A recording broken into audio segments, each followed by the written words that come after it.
అందరు ఎట్లున్నారు? అంతా మంచిగా కదా? అయ్యల మీకోసం బొచ్చడు ముచ్చట్లు పట్టుకొచ్చిన దబ్బుని చెప్పుకుందామా? చలో పాండ్రి ఈశ్వరప్ప హోమ్ క్లినిక్ సమర్పించు ధూమ్ ధామ్ ముచ్చట. ఇక ముచ్చట్లు షురు. మన రేవంత్ సారు తాపకోసారి ఏమంటాడోల్లా, ఈ తెలంగాణ రాష్ట్రంలో కేసీఆర్ ఆనవాళ్ళు లేకుండా చేస్తా, కేసీఆర్ ను మరిపిత్తా అని అన్నాడా ఎన్నో మాటల. కానీ కేసీఆర్ సారేమో తెలంగాణ జనం గుండెలలోనే కాదు, మన రేవంత్ అన్న గుండెలో కూడా ఉన్నాడు. ఎవరన్నా పొద్దుగా లేచి దేవుని తలుసుకుంటారు, కన్న తల్లిదండ్రుల పేర్లు వలుగుతారు. ఏదన్నా పని స్టార్ట్ చేసే ముందు ఇష్టమైన దేవుని తలుసుకొని పని షురువు చేస్తారు. కానీ మన రేవంత్ అన్నకు మాత్రం కేసీఆర్ సారే దేవుడైందా ఏంది అని అనిపిస్తుంది. పొద్దున లేచినప్పటి సంధి కేసీఆర్ సార్ పేరు వలకంది, రేవంత్ అన్న పనులు కూడా దోముడు కావచ్చు, నాష్ట కూడా వేయడు కావచ్చు. కేసీఆర్ సార్ పేరు వలకంది ఏ పని కూడా షురువు చెయ్యడు కావచ్చేంది గదే నిజం. అంతలావైతే చూడరు మీరే. రేవంత్ అన్న నాగర్ కర్నూల్లో ఏదో ప్రభుత్వం కార్యంలో వాళ్ళు వంచుకున్నాడు కదా, మీటింగ్ లో స్పీచ్ దంచిండు. ఇక సారు వారి స్పీచ్ ఎట్లుంటదో మీకెరుకున్నదేనాయే. అందుకే కావచ్చు చిన్నపిల్లలను జనంత దూరంగా ఉంచుతారు సారు టీవీలో కనబడ్డాడంటే. సరే ఆ సంగతి పక్కకు పెడితే, ఇక ఆ స్పీచ్ లో కూడా రేవంత్ అన్న కేసీఆర్ సార్ను గలవరించుకుంటూనే ఉన్నాడోల్లా. ఈ నూరు మీరు ఎన్ని మట్ల పలికిండో పక్క పొంటి నంబర్లు కూడా పెడతాం. చంద్రశేఖరరావు గారు చంద్రశేఖరరావు గారిని చంద్రశేఖరరావు గారు చంద్రశేఖరరావు కాదా చంద్రశేఖరరావు గారు నేను అడుగుతూ చంద్రశేఖరరావు గారు ముద్రగుణ చంద్రశేఖరరావు గారు మాట్లాడు కేసీఆర్ ఇవాళ వ్యవసాయ చేస్తున్నాం. చంద్రశేఖరరావు చంద్రశేఖరరావు మంత్రివర్గం అంటే అది చంద్రశేఖరరావు ప్రభుత్వం ఆలోచన. చంద్రశేఖరరావు చంద్రశేఖరరావు ఆయన కొడుకు చంద్రశేఖరరావు ఆలోచన చేసినావా? చంద్రశేఖరరావు కుటుంబం చంద్రశేఖరరావు నీ కవర్ చంద్రశేఖరరావు ఈ తెలంగాణ రాష్ట్రానికి చంద్రశేఖరరావు నీ చంద్రశేఖరరావు పాల మేరకు న్యాయం చంద్రశేఖరరావు గారు కట్టకపోతే చంద్రశేఖరరావు గారు ఏడ్చిన ఇన్నరా చంద్రశేఖరరావు అనుకుంటా. ఇక కేసీఆర్ సార్ పేరును 30 సార్లు వలికిండు సార్ వారు. మొత్తం 40 నిమిషాలు మాట్లాడతా. అందులో కేసీఆర్ సార్ చెప్పమే ఎక్కువ అయిపోయింది. ఖాళీ స్పీచులనే గంతగానం గలవరిస్తే ఇక దినాం గాంధీ భవన్లా ప్రజాభవన్లా ఇంట్లో ఎన్ని మట్ల గలవరిస్తుండో కావచ్చు. రేవంత్ సారు కేసీఆర్ సార్ ఆనవాళ్ళు తెలంగాణలో లేకుండా చేసుడు తర్వాత సారు ముందుగాళ్ళైతే నీ మనసులకెళ్ళి లేకుండా చేశారనంటారు జనాలు. వానకాలంలో వాన పడుతుంది, వాన పడ్డప్పుడు వరద కూడా వస్తుంది. వరద నీళ్ళు జనాల మీదకి రాకుండా ఉపాయం చెయ్యాలి, గది తెలివి కల్లోలు చేసే పని. కానీ మన కాడ ఏమైతుంది, వాన వస్తుందంటే మునుగుడే, పట్నం అంతా సముద్రం లెక్క మారిపోడే.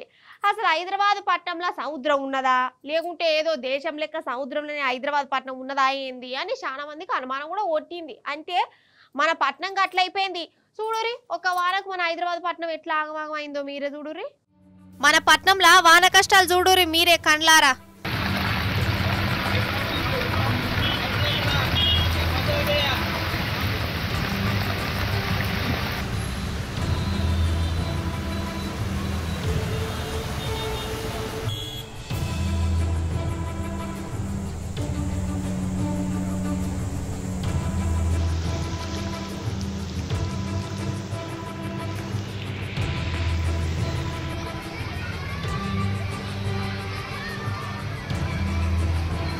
అసలు రోడ్డు కనబడుతుందా మీకు?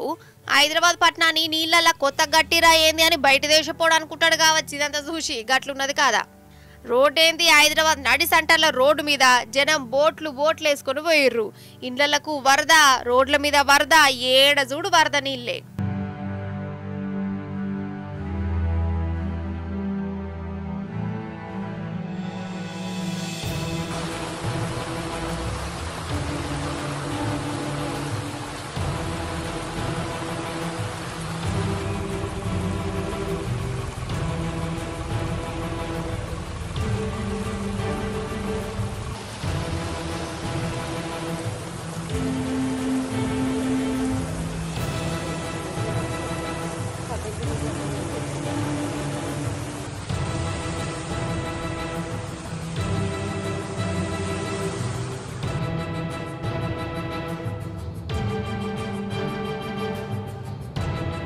ఇక ట్రాఫిక్ జామ్ గురించి ఎంత తక్కువ చెప్పుకుంటే అంత మంచిది రామచంద్ర.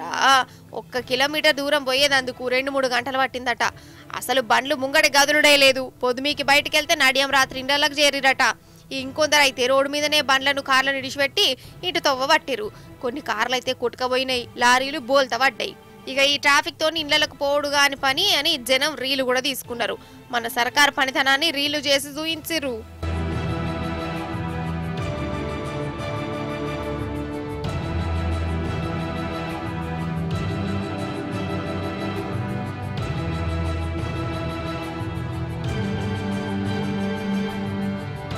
వాన పడితే రేవంత్ అన్నని అంటారు ఏందని షేపాటోళ్ళు నన్ననగల్లా. ముఖ్యమంత్రి పోస్టులో కూర్చున్నది రేవంత్ అన్ననే. ముఖ్యమంత్రిగా ఆయనే పనితనం మీరు చూస్తూనే ఉన్నారు. ఇక సారే చదువుల మంత్రి, చదువులు ఎంత చక్కగా ఉంటున్నాయో కండ్లారా చూస్తూనే ఉన్నారు. మున్సిపాలిటీ మంత్రి కూడా మన రేవంత్ అన్ననే. మున్సిపాలిటీలేమో గిట్ల అయిపోయినాయి. మరి ఇంటే ఏ పని చక్కగా చేసిండు, ఏ శాఖను మంచిగా చూసుకున్నాడు మీరే చెప్పురి. ఎంతసేపు మైకు దొరికితే బీఆర్ఎస్ వాళ్ళు గట్లా, కేసీఆర్ సార్ గిట్లా అని కూడా దిగుమల బూతులు మాట్లాడే తప్ప అసలు రాష్ట్రం ఏమైతాంది, పట్నం ఎట్లయిపోయింది, పాలన ఎట్లా చేయాలి, జనాలను ఎట్లా ముంగడికి పట్టుకోవాలి ఈ ఆలోచన లేకుంటే ఇక తెలంగాణ గిట్లనే మునిగిపోతారని అంటుర్రు పట్నం జనము. ఇప్పుడు షెయి పార్టీలు ఉన్న ఐకమత్యం, కలిసి ఉంటే కలదు సుఖం, మనమంతా ఒక్కటే అనే కాన్సెప్ట్ గురించి మీకు చెప్పాలి. మాకు తెలియదా షెయి పార్టీ అంటే ఎట్లుంటుందో, వెనకటి సంది చూస్తూనే ఉన్నాము, ఒకరికొకరికి వడనే వడది అని అనేరు. అంటే ఈ నడుమ రేవంత్ సారు తాపకోసారి మేమంతా ఒక్కటే, నేను చెప్పినా అంటే అయిపోద్ది అని ఏమేమో అంటుండు కదా. ఇక పండ్ల పని 10 ఏళ్ళు నేనే సీఎం నన్ను కూడా అన్నాడు. మరి సారుకు ఎవరి చెవులో చెప్పిరో నాకు తెలియదు. అందుకే షేపాటి చిన్నకోమటిరెడ్డి సార్కు సుర్రమన్నది. సురుకు కూడా పెట్టిండు రేవంత్ అన్నకు. వాళ్ళ లొల్లేందో షార్ట్ కట్లో చెప్పుకుందాం రాని. మరి ఫస్ట్ మన రేవంత్ అన్న ముచ్చటేనుర్రి. ఉద్దర ముచ్చట్నో, చెట్ల మీద ఇస్తరాకులు గుట్టే ముచ్చట్నో మీరే డిసైడ్ చేదురట. గాని ఇవాళ ఈ వేదిక మీద నుంచి చెప్తున్నా, 2024 నుంచి 2034 వరకు ఈ సోదరుడు పాలమూరు బిడ్డ తెలంగాణకు ముఖ్యమంత్రిగా ఉంటాడు. పాలమూరు నుంచే ప్రజా ప్రభుత్వాన్ని నడుపుతాం. ఈ సోదరుడు పాలమూరు బిడ్డ తెలంగాణకు ముఖ్యమంత్రిగా ఉంటాడు. పాలమూరు నుంచే ప్రజా ప్రభుత్వాన్ని నడుపుతాం అన్నడా. 2034 దాకా నేనే సీఎం, పాలమూరు బిడ్డనే సీఎం గుంటాడు అన్నడా. మరి నల్గొండోళ్ళు ఏం కావాలి? వాళ్ళు షప్రాసి గుండాలనా? వరంగలోళ్ళు ఎటు పోవాలి? సంగారెడ్డి జిల్లాలో సీఎం గుండద్దా? గిట్లనే అంటురు. మరి ఇక చిన్న కోమటిరెడ్డి సార్ అయితే డైరెక్ట్ రేవంత్ సార్కే సురుకులు పెట్టిండు. సోషల్ మీడియాలో ఏం పెట్టిండో చూడుర్రి.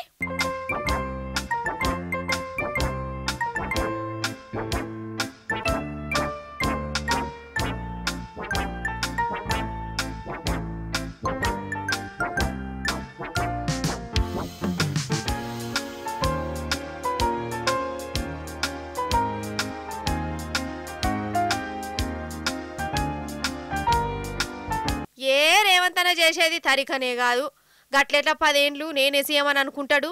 కాంగ్రెస్ ఏమన్నా ఆయన జాగిరా? అసలు సిసలైన షెయి పార్టీ లీడర్లను, కార్యకర్తలను బుగ్గగాలని చేద్దాం అనుకుంటుండా. గట్లయితే ఎవ్వలూకోరని గిట్లా అర్థం వచ్చేటట్టు చెప్పిండోళ్ళ.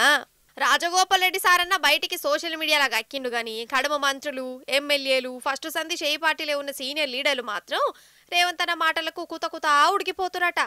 అసలు నడుమిట్లా వచ్చినోళ్ళ ఈ రుబాబేంది, ఆయననే సీఎం గుంటా అనుడేంది, ఊకుంటుంటే ఇంకా అనుడేంది, ఏదో ఒకటి చెయ్యాలి, లేకుంటే అసలుకే మోసం వస్తుంది అనుకుంటా వాళ్ళు బ్యాచ్లు కట్టి మీటింగులు పెట్టుకుని ఉపాయం చేసిరట్నోళ్ళ. సరే వాళ్ళ పార్టీ పంచాది వాళ్ళది, నడుమిట్లా మనకెందుకు? కానీ షెయి పార్టీని జనం ఎందుకు గెలిపించిరోళ్ళ? పాలన చేయమనా, పంచాదులు పెట్టుకోమనా? అరే ఏదో మార్పు తెత్తా అంటారు కదా, గా మంచి మార్పేదో తీసుకురారి సార్లు. జనం గురించి ఆలోచన చేయరు పెద్ద మనుషులు. అంటే పార్టీల లొల్లులు జవడాలు ఎట్లా పెట్టుకోవాలి, ఎవరి మీద ఎవరికి ఫిర్యాదులు కట్టాలి, గిదే ఆలోచించడైతుంది లీడర్లకు. ఇక జనం గోస ఏడబడుతుంది. అందుకే రాష్ట్రంలో పాలన అనేదే కనబడతలేదని అంటుర్రు షెయి పార్టీ రాజకీయం గురించి ఎరకైన వాళ్ళు. అవుగని మన షెయి పార్టీల లీడర్ల నడుమ కథ ఎట్లున్నదో చూస్తురు కదా. ముఖ్యమంత్రి సార్కు, ఎమ్మెల్యేలకు, మంత్రులకు నడుమ పడతలేదని తేలిపోయినట్టే కదా. మరి పార్టీ పరందామాయిలు ఏమన్నా తక్కువనా అనుల్లా? లొల్లులు అంటే షెయి పార్టీలే ఉంటాయా? మేమెందుకు పెట్టుకోము? మా దాంట్లో కూడా ఎవరి కాలమే తోపులం, తురుంలం, మేము ఎవ్వరి మాటినాం. మమ్మల్ని మేమే తిట్టుకుంటాం, మాకు మేమే పంచాదులు పెట్టుకుంటాం, మమ్మల్ని వేరే పార్టీలు తిట్టుడైంది అని అనుకుంటురు కావచ్చు. అగో మన ఈటెల రాజేందర్ సార్ ఏమంటుండో ఈ నూరి జరా సొంత పార్టీ లీడర్ల మీద అంటుండు చూడుర్రి. రేపటి గెలుపుకు సంకేతం ఇచ్చే అడ్డ ఇలా శామిల్పేట అడ్డ. దాన్ని పట్టుకొని వాడేవాడు వాడు సైకోనా, శాడిస్టా, వాడు మనిషా, పశువా, వాడు ఏ పార్టీలో ఉన్నాడు, వాడు ఎవరి అండతో ఆ ధైర్యం చేస్తున్నాడు, వాడిని ఎంచుకోవాలి. కానీ బీ కేర్ఫుల్ కొడుక, బీ కేర్ఫుల్. మేము శత్రువుతో కొట్లాడతాం కానీ కడుపుల కత్తులు పెట్టుకొని కవలించుకునే సంస్కృతి మా రక్తం లేదు కొడుక, నా రక్తం లేదు. వామ్మో, చూసినవా ఈటల రాజేందర్ అన్నకు ఎంతగానం బీపీ లేచిందో. నా కొడక అనుకుంటా మరి డాగు పెడుతుండంటే అన్న మామూలుగా హట్టుగాలే. అన్నను ఘోరంగా సతాయించినట్టే కొడుతుంది. ఇంతకు ఈ డాగు ఎవరికో ఈ పాటికే చాలా మందికి అర్థమైపోయిందట. బీజేపీలున్న బండి సంజయ్ అన్నకేనట్నోళ్ళ ఈ వార్నింగు. నువ్వెంత, నీ కథెంత, నేనేంది, నా రీతేంది అన్నట్టే మాట్లాడిండు సారు. ఇవాళ మీరు ఎవడెవడు సోషల్ మీడియాలో పెడుతున్నారో, ఏమేమి రెచ్చగొడుతున్నారో, ఏమేమి చేస్తున్నారో మొత్తం పైకి పంపించే ప్రయత్నం చేస్తా. అసలు మీరు ఎవరు, అసలు నీ శక్తి ఏంది, నీ యుక్తి ఏంది, నీ చరిత్ర ఏంది, మా చరిత్ర ఏందిరా? 2002లో వచ్చిన నా జిల్లాకి, 2002లో వచ్చిన జిల్లాకి 2 సార్లు నేను జిల్లా పార్టీ అధ్యక్షుడిగా పనిచేసిన, నేను 2 సార్లు జిల్లా మంత్రిగా పనిచేసిన,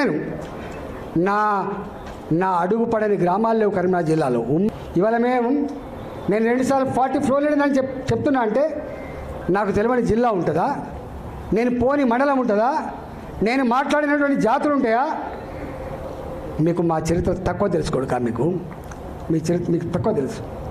అయితే ఈ నడుమ సోషల్ మీడియాలో ఈటల రాజేందర్ అన్నను తిట్టుకుంటా పోస్టులు వచ్చినాయి. అవన్నీ బండి సంజయ్ అన్నే బ్యాచ్ పెట్టిందని టామ్ కూడా అయింది. కొన్నొద్దుల సంధి బండన్నకు ఈటలన్నకు అస్సలు పడతలేదు. ఉప్పు నిప్పులు లెక్కనే ఉంటారు. ఇక ఇప్పుడు డైరెస్ట్ అరుచుకున్నాడట రాజేంద్ర అన్న. ఇక ఇదంతే, ఈ బండి సంజయ్ ఉన్నోళ్ళు భుజాలు దడుముకుంటురు. ఇక ఇప్పుడిప్పుడే మనం కూడా తిట్టుడు పెడితే మనల్ని అన్నట్టు ఉంటుందని ఒక 2 వద్దులు ఓపిక పట్టి ప్రతాపం చూయిద్దాం అన్న కాడకొచ్చినట్ట వాళ్ళు కూడా. మొత్తానికి పువ్వు పార్టీల ఐకమత్యం యోగిట్లా ఇరజిల్లుతా అంది. నిజంగా మన నారాయణపేట అబకారు పోలీసుల పనితనం అంటే పనితనమే పోండ్రి. అసలు వాళ్ళ పనితనం చూసి మీకు చక్కెర వస్తుంది కావచ్చు. వాళ్ళని ఎంత తారీఫ్ చేసినా తక్కువనే, వాళ్ళకి ఎన్ని సన్మానాలు చేసినా సరిపోవు. అంటే పనితనంలా వాళ్ళు గట్ల చూసుకోబోతురు. అబకారీ శాఖకే ఒక గొప్ప కీర్తిని, ఖండాలు దాటే ఖ్యాతిని వాటికత్తాను. ఏందవా, అసలు వాళ్ళను బనాయిస్తున్నావా, మెచ్చుకుంటున్నావా, ఏం అర్థం కాకుండానే మాట్లాడుతున్నావా అని అనేరు. మీరే చూసి మీరు తారీఫ్ చేస్తారో ఏం చేస్తారో మీ ఇష్టం. ఆగో అవోళ్ళ నారాయణపేట అబ్కారోళ్లను తారీఫ్ చేయవలసిందే. అబ్కారోళ్ళు అంటే మందు దుగ్నాల షేకింగులు చేసుడు, ఎవరైతే కల్తీ మందు అమ్ముతారో వాళ్ళని దొరకబట్టుడు, కల్తీ లేకుండా చేసుడు. వీళ్ళు కూడా షేకింగులు చేసిరు, ఏం దొరకబట్టిరో చూడుర్రి.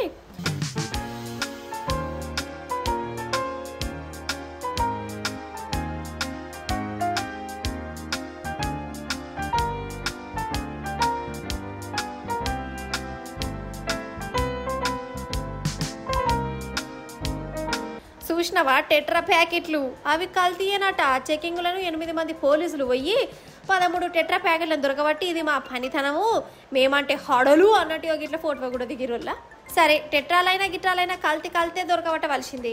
ఓదికి హైదరాబాద్లో కల్తీ కళ్ళు దాగి ఎంతమంది చచ్చిపోయారో చూస్తూనే ఉన్నాం.